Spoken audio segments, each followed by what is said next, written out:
10h, 11h30 sur Europe 1. Culture Média. Thomas Hill. Et on démarre cette émission avec le journal des médias de Mathilde Vaux ce matin et les audiences d'abord qui étaient en tête hier soir. C'est TF1 avec la série Enquête en famille. Les 2 derniers épisodes de la fiction ont réuni en moyenne 3 140 000 téléspectateurs.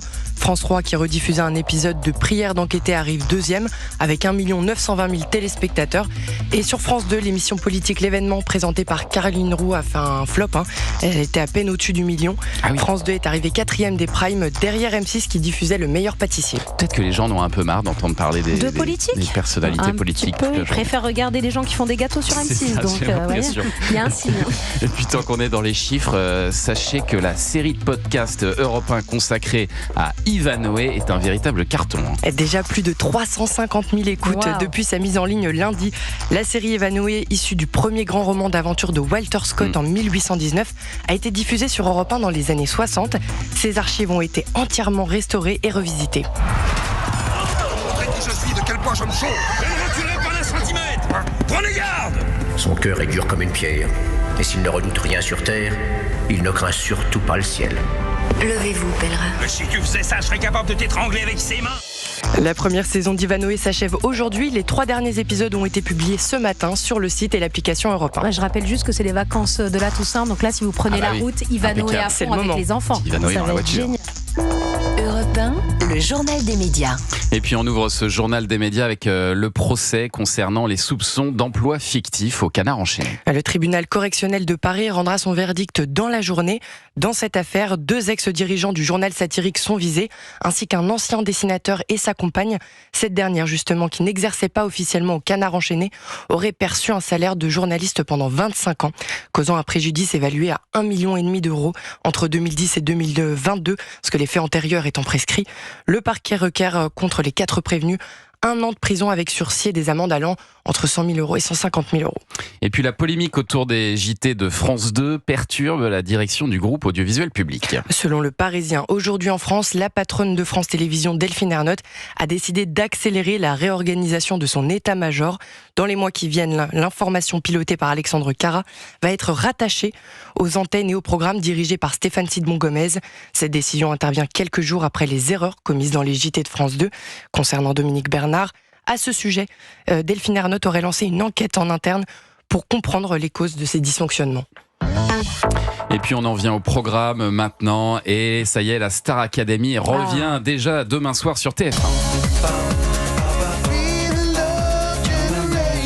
Des nouveautés sont à noter pour cette 13e saison. On avait déjà évoqué l'arrivée des nouveaux professeurs de danse et de théâtre. Et cette année, les académiciens auront également un studio d'enregistrement dans une des dépendances du château. Et pour ce qui est de l'animation, rien ne change. Nikos Aliagas, bien sûr, Nikos Aliagas sera aux commandes des primes. Et Karima, elle assurera la quotidienne et le retour des élèves au château. Elle nous a confié une petite anecdote. Tiens, pendant la répétition des primes, elle utilise un langage codé avec les élèves. Quand il y a un moment de off mais qui sont trop loin pour discuter, les nouveaux vont peut-être l'apprendre comme ça, parce que normalement je leur apprends le premier jour, mais c'est un petit signe, j'ai mon doigt sur ma tempe, ça veut dire est-ce que ça va dans la tête, et la main sur le cœur, est-ce que ça va émotionnellement, etc. Et s'ils me font le même signe, ça veut dire que ça va. C'est chou ça. Karima Charny pour Culture Média, la Star Academy, c'est demain à partir de 21h10 sur TF1. Est-ce que vous êtes cliente de ce genre de spectacle, Julien Andrieux ? Figurez-vous que j'ai fait la cuisine dans le château pour les académiciens. Mais ça remonte, c'était peut-être la 2e Star Academy. On m'a demandé de venir leur enseigner les rudiments de la cuisine pour se nourrir de façon équilibrée.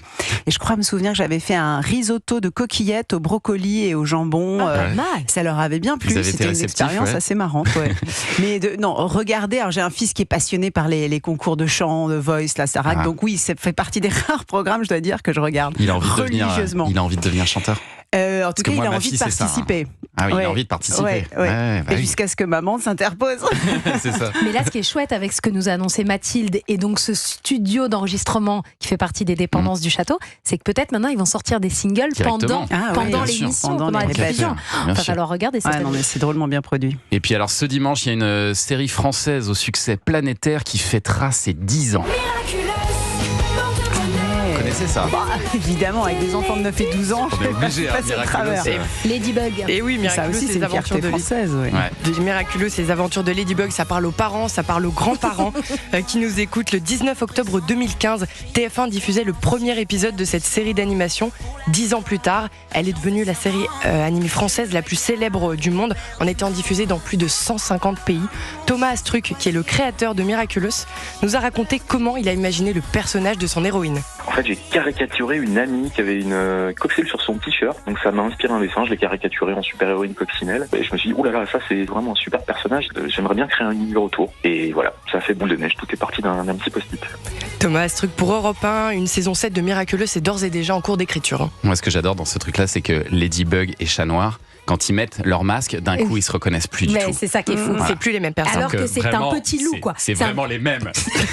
C'est vraiment les mêmes. Ils rajoutent juste un petit loup, voilà. Ouais. Vous pourriez être Ladybug et Chat Noir. Vous n'êtes pas loin de la Tour Eiffel. Vous êtes complètement crédible. Et c'est ça qui est génial, c'est qu'il y a les ponts de Paris, il y a la Tour Eiffel, il y a le lycée Condorcet de Paris aussi. Et ouais, c'est très beau. Ça participe au succès économique de Paris finalement. Et puis alors, en parlant d'animation, on vous partage ce matin un coup de cœur qui vient de sortir au cinéma. Monsieur Marcel Pagnol! Je te le promets, maman. Un jour, tu seras fière de moi. Alors, j'ai hâte de voir. Oui. Il s'agit du film d'animation Marcel et Monsieur Pagnol, réalisé par le dessinateur Sylvain Chomet. On y retrouve le célèbre écrivain et cinéaste français Marcel Pagnol au sommet de sa carrière.